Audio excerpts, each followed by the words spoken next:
छोटी काशी भी कहा जाता है। और मैं बात करूं तो अंग्रेजी हुकूमत के खिलाफ जो निर्णायक लड़ाई हुई थी 1764 की, तो इसी भूमि से हुई थी। जी हाँ दोस्तों, मैं हूं बक्सर की भूमि पर और आज मैं आया हूं यहाँ लघु उद्योग पर आधारित वीडियो बनाने के लिए। बहुत सारे कमेंट देखने को मिल रहे थे, लोगों का कहना था कि सर आप ऐसी वीडियो और लाएं, तो इसी संदर्भ में मैं बक्सर आया हूं। आज मैं जिस युवा से मिलने वाला हूं ये बहुत ही यंग एंड डायनेमिक पर्सन है दोस्तों, और लोगों को आत्मनिर्भर बनाने के लिए ये कार्य कर रहे हैं। खास करके आज कोरोना के बाद जो महामारी हुई है और बेरोजगारी दर देश में बढ़ी है, उसके लिए सबसे सटीक चीज़ जो है दोस्तों वो है लघु उद्योग पर आधारित कार्य करना।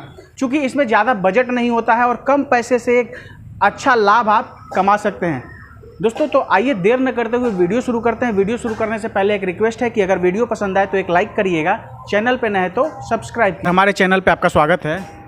जी बहुत बहुत धन्यवाद, और आपका भी और आपकी पूरी टीम का भी हमारे ग्रो इंडिया में तहे दिल से स्वागत है। सर आप अपने नाम के साथ ये जो आपकी संस्था है इसका पूरा पता आप दीजिए। जी ज़रूर। मेरा नाम अजीत पाठक है और मैं ग्रो इंडिया का फाउंडर हूँ। और हम एड्रेस की बात करें तो ये जो हमारा रेलवे स्टेशन है बक्सर का, ईस्ट क्रॉसिंग पार करके जैसे हम लोग 100-200 मीटर आगे आते हैं तो नियर पीसी कॉलेज के बगल में हमारा ग्रो इंडिया का ऑफिस है सर। सर जैसा कि मैं जानता हूं, जैसा अभी बता रहे थे आप पेपर प्लेट मेकिंग मशीन है उसके मैन्युफैक्चरर हैं। उसी के बारे में सर सबसे बेसिक सवाल है कि अगर कोई भी हमारे दर्शक जो कि इंटरेस्टेड हैं और इस काम को करना चाहते हैं तो कैसे इस बिज़नेस को शुरू कर सकते हैं? जी ये क्वेश्चन बहुत ही अच्छा है, बिकॉज आज के डेट में कोई भी अगर स्टार्टर होता है उसके मन में उस बेरोज़गारी के तथ्य और इस महामारी और इस कोरोना काल को लेके अगर देखा जाए तो बेरोज़गारी का जो दर बढ़ा है और उसका मेन रीज़न ये महामारी है। बिकॉज जितनी सारे फैक्ट्रीज़, मील और जो भी रोज़गार का स्रोत था, जो बिहार और ऑल ओवर इंडिया से जितने सारे लोग थे जहाँ जहाँ भी जॉब कर रहे थे, इस कोरोना काल के कारण बिक्री बंद हो गई। इस रोज़गार में अगर हमें मेन डिसीजन ये होता है कि हमारे पास कम पूंजी होता है, हमारे पास एक लिमिटेड पूंजी होता है और उस लिमिटेड पूंजी को देखते हुए हमें कोई भी बिज़नेस को स्टार्ट करना होता है। तो उस चीज़ों में मेन हमारा जो अहम भूमिका निभाता है वो होता है आइडिया हमारे बिज़नेस में चांद लगाता है। बिकॉज अगर हमारे पास किसी भी बिज़नेस का आइडिया ना हो और उसके बारे में हम सही से ना जाने तो हम किसी तथ्य और किसी भी बिज़नेस को नहीं कर सकते। मेन होता है बिज़नेस आइडिया। तो हमारा आइडिया ऐसा होना चाहिए। अब आइडिया मतलब आइडिया को हम लोग जस्टिफाई कैसे करेंगे, कि हम आइडिया को कैसे मतलब सोच करेंगे कि हमारा आइडिया क्या हो। तो हमारा आइडिया मतलब आइडिया को निकालने के लिए हम देखेंगे कि हमारा जो एरिया है, जो हमारी मार्केटिंग पॉइंट्स ऑफ व्यू है, जो हमारा लोकल एरिया हो जहाँ अपने किसी भी तथ्य, किसी भी प्रोडक्ट को हम मार्केटिंग करना चाहते हैं, तो हम सबसे पहले वो चीज़ देखेंगे कि कौन सा ऐसा बिज़नेस है जो सबसे ज़्यादा डिमांडेड है। सर जैसे अब बात करते हैं कि पेपर प्लेट मेकिंग मशीन में जो रॉ मटेरियल होता है क्या क्या इस्तेमाल होता है वो बताइए सर। पेपर प्लेट का जो रॉ मटेरियल होता है, अगर हम लोग उसमें डीपली जाना चाहें तो आज मैं आप लोगों को उसका डीपली इंस्ट्रक्शन देना चाहता हूँ। पेपर प्लेट का जो रॉ मटेरियल होता है जो इस्तेमाल हो रहा है आज की डेट में, उसे हम लोग सिल्वर पेपर बोलते हैं।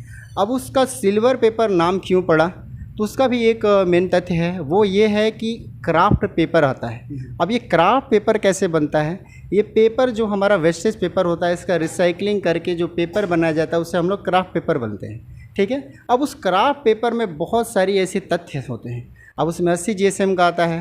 अब वो 80 GSM उसका थिकनेस हो गया, फिर उसकी क्वालिटी को हम लोग उसके मतलब उसके स्ट्रेंथ में लेते हैं, जिसे हम लोग BF से मापते हैं, ठीक है। 18 BF का पेपर आता है, 20 BF का पेपर, 20 BF का पेपर आता है। वो मापक पहलू हमारा ये होता है।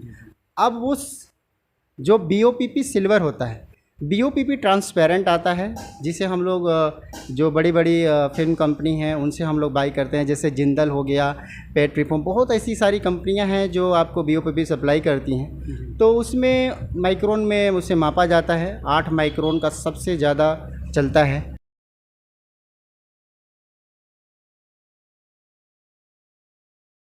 और उस ट्रांसपेरेंट BOPP को सिल्वर द्वारा मेटलाइज किया जाता है और उसके बाद उसे मतलब प्रिंट आउट भी किया जाता है। बहुत तरह का प्रिंटेड पेपर मार्केट में चल रहा है, जैसे केला पत्ता हो गया, साल पत्ता हो गया, सूरजमुखी हो गया, और आज की डेट में और भी बहुत सारे डिज़ाइन आते हैं।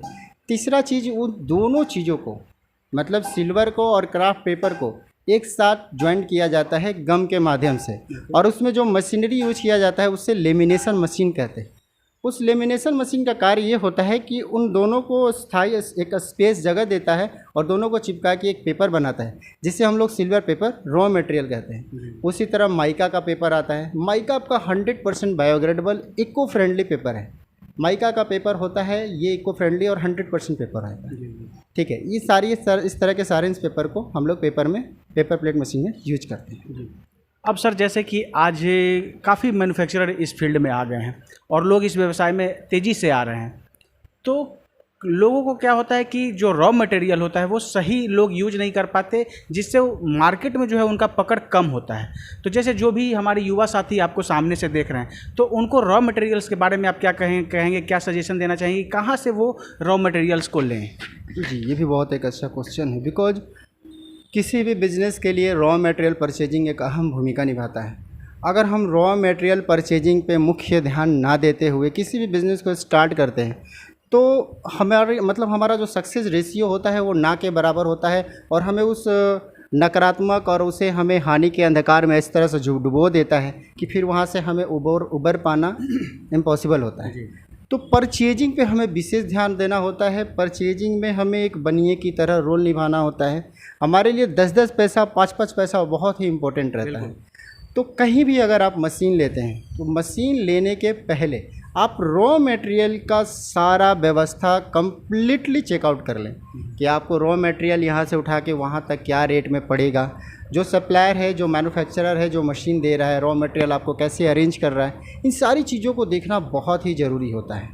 और पेपर प्लेट की अगर बात की जाए तो ये 100% हाइजीनिक प्रोडक्ट है। इससे आपके किसी भी शरीर में किसी भी तरह का कोई प्रॉब्लम क्रिएट नहीं हो सकता है। सर अब बात करते हैं कि किसी भी व्यवसाय को शुरू करने के लिए लिक्विडिटी यानी पैसा बहुत ज़रूरी है, तो सर कितना इन्वेस्टमेंट करना पड़ेगा? क्योंकि पैसा हर आदमी के पास हर लेवल का नहीं होता है। तो आपके पास आप जो मशीन की मैन्युफैक्चरिंग करते हैं किस किस बजट का है, उसके बारे में थोड़ा सा विस्तार से बताइए। देखिए, अगर देखा जाए तो इस कोरोना काल के कारण पैसा एक बहुत बड़ा एक विकृति बन के आया हुआ है। बहुत सारे ऐसे लोग हैं जो फाइनेंस के पैसे के कारण उनके मन में होता है कि हम बिज़नेस को स्टार्ट करें, बट पैसे के कारण वो नहीं कर पाते हैं। तो उसके लिए हम लोगों ने और भी बहुत सारे मशीनरीज हमारे पास हैं जिनका 10,000, 15,000, 20,000 तक का बजट है, वो भी बिज़नेस स्टार्ट कर सकते हैं। 15,000 से 27,000 तक हमारे पास आपका स्क्रबर पैकिंग मशीन हो गया। 65,000 का भी स्क्रबर पैकिंग मशीन है। उसके बाद इसके बाद जैसे कि कपूर कैम्फोर मेकिंग मशीन हो गया। पेपर प्लेट में भी हमारे पास मैनुअल पेपर प्लेट मशीन है। मैनुअल में 10,000 से हमारे पास पेपर प्लेट 5,000 से शुरू हो जाता है। वो एक मैनुअल टाइप का होता है, उसे हम लोग स्क्वायर में मटेरियल को लेके मैनुअली उसको ऑपरेट किया जाता है। तो 5,000 से हमारे पास पेपर प्लेट की मशीनें शुरू हो जाती हैं। तो इतने कम से कम रेंज में हमारे पास मशीन उपलब्ध है। सर अब जैसे बात करते हैं पेपर प्लेट मेकिंग मशीन की, तो उसमें सर जैसे अलग अलग आता है कुछ, जैसे एक हो गया मैनुअल, फिर सेमी ऑटोमेटिक, तो इनका क्या रेंज होगा? कहने का मतलब कि क्या इन्वेस्टमेंट करना होगा दर्शकों को। दूसरी बात कि क्या इसमें प्रोडक्शन कैसे होगा, इसके बारे में थोड़ा सा बताइए, कितना होगा? जी ज़रूर। आपका ये जो क्वेश्चन है ये बहुत ही अच्छा क्वेश्चन है, बिकॉज जब हम इस चीज़ को स्टार्टअप देते हैं तो यहाँ पे एक्चुअली मैनुअल जो मशीनें होती हैं, इसे मैनुअल हमें दोनों हाथों से राइट और लेफ़्ट राउंड करके उस प्लेट को बनाया जाता है। तो आपको 10 से 15,000 तक वो मशीन उपलब्ध होता है। लेकिन अगर फुल्ली ऑटोमेटिक मशीन में अगर आप जाते हैं तो फुल्ली ऑटोमेटिक हम लोग 35 से पहले स्टार्टअप देते थे। लेकिन 35,000 मशीन में क्या होता है कि 4 से 12 इंची तक का प्लेट बनाते हैं। ज़्यादा हैवी होने से कभी मशीनों में किसी भी तरह से कहीं एंगल में कहीं प्रॉब्लम क्रिएट होता था। तो हमने क्या किया कि हमने सिर्फ 45,000 से एक पैकेज स्टार्ट किया, और उसके बीच में जितने सारे लो रेंज वाले, लो क्वालिटी वाली चीज़ें हैं, हमने उसको अपग्रेड किया। और उसमें मोटर हमने क्रम्पटर कॉपर बैंडिंग वाला यूज़ किया।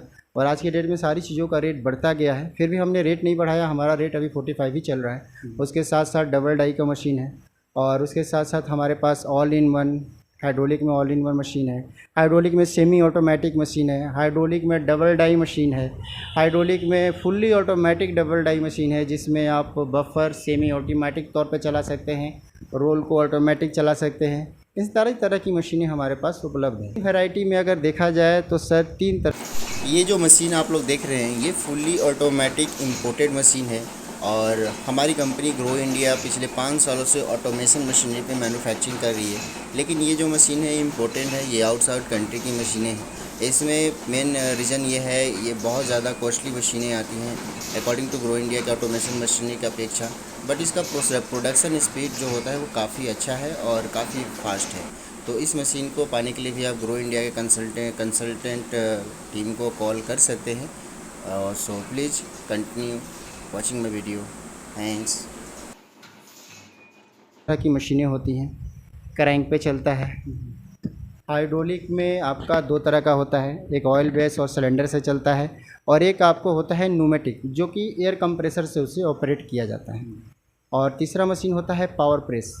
पावर प्रेस वो छोटे छोटे पावर प्रेस होते हैं, 4 इंची 6 इंची 10 इंची के डोना हम लोग उसमें बनाते सर सबसे इम्पोर्टेंट चीज़ आज के डेट में है कि चूँकि मार्केट में मशीन मैन्युफैक्चरर आज लोग ज़्यादा हैं और क्वालिटी ऑफ प्रोडक्ट्स जो है तैयार नहीं कर रहे हैं, जिसके कारण क्या है कि अपना बजट कम रखते हैं। और आज भी सर बहुत सारे लोग जो हैं वो उनके पास उतना नॉलेज नहीं होता और वो सस्ते के पीछे भागते हैं। तो बहुत कई बार ऐसा देखा गया है कि जो उसमें मोटर लगाते हैं वो बहुत ही चीप क्वालिटी का होता है और अच्छा नहीं होता है, ड्यूरेबल नहीं होता है। तो इसके बारे में सर जो आप मोटर वगैरह लगा रहे हैं उसके बारे में थोड़ा सा विस्तार से बताएं। जी जी, देखिए होता क्या है कि बहुत सारे हमारे पास भी कॉल्स आते हैं कि सर हमें यहाँ पे इस रेट में मिल रहा है, आखिर आप उस रेट में ना दे के आपकी मशीनों का रेट हाई क्यों है।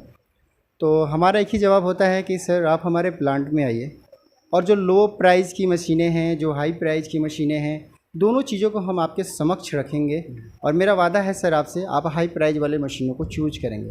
अब मैं आपको बताता हूं कि क्यों चूज करेंगे। रीज़न ये होता है कि अगर हम क्रैंक मशीनों की बात करें, हर मशीनों में डेफिनेशन में मुझे कम से कम 2-4 घंटे लग जाएंगे, लेकिन फिर भी मैं शॉर्ट टर्म पे देने का प्रयास करता हूँ। अगर हम पेपर प्लेट की बात करें, अगर हम केवल क्रैंक की बात करते हैं, क्रैंक का सेट अगर हम लेते हैं तो उसमें कम से कम 1000 से 1200 रुपये का डिफरेंट हो जाता है।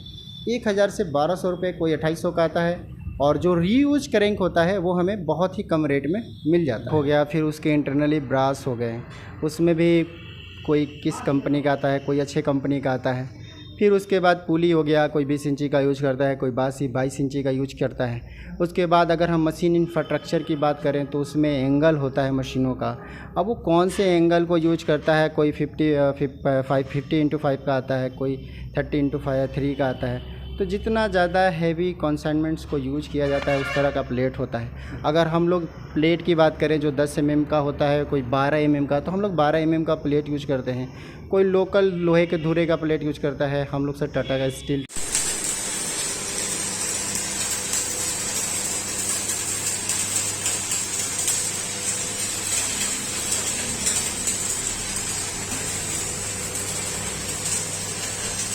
टाटा लोहा यूज करते हैं। और हमारे पास जो आपका पुली यूज होता है, सॉरी, जो आपका ये करें मतलब एंगल यूज होता है वो कामधेनु का होता है। तो इस तरह जो भी पार्ट्स इसमें हम लोग यूज करते हैं ब्रांडेड होता है। और उसमें अगर हम मोटर की बात करें तो क्रम्पटन ग्रेव्स का मोटर यूज करते हैं, उसमें भी एलुमिनियम का आता है और एलुमिनियम और इसको कॉपर का आता है। तो हम लोग उसमें कॉपर का यूज करते हैं। कॉपर मोटर जो होता है काफ़ी स्ट्रांगली उसमें हम लोग रिमार्केबल यूज कर सकते हैं और कॉपर का अच्छा रिस्पांस मार्केट से भी आता है। और ब्रांडेड मोटर यूज करने का सबसे बड़ा बेनिफिट ये होता है कि उसमें आपको सर्विस और सपोर्ट के लिए किसी मतलब मैन्युफैक्चरर पर निर्भर होने की ज़रूरत नहीं होती है।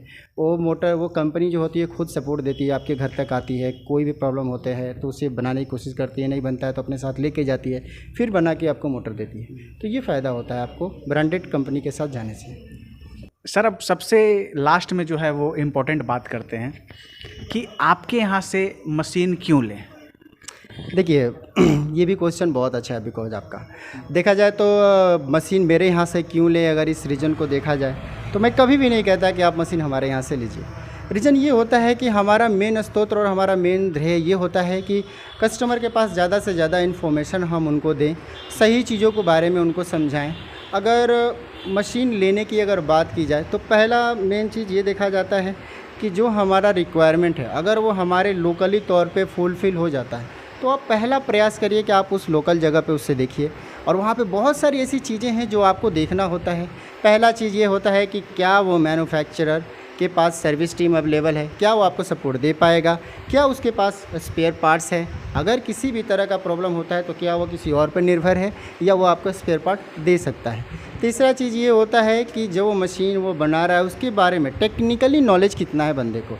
आप उसके साथ जब कन्वर्सेशन कर रहे हैं तो टेक्निकली नॉलेज कितना रखता है, क्या नॉलेज प्रोवाइड करता है। जब उनके पास टेक्निकली नॉलेज है देन वो आपको सपोर्ट और सर्विस ज़रूर दे सकते हैं। ये सारी चीज़ों को आप ध्यान से रखिए।